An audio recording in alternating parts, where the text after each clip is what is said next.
How to pair the ST621TX to a boiler module receiver.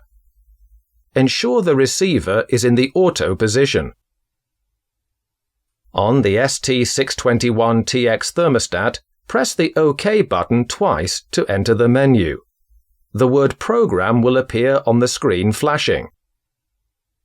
Using the white dial, scroll until you see the word Pair, then press OK twice.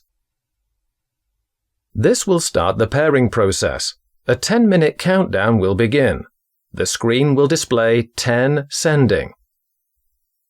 On the receiver, insert a paperclip into the sync button and press for 5 seconds. The light will flash once and then go out. When the two devices have successfully paired, the home screen will appear.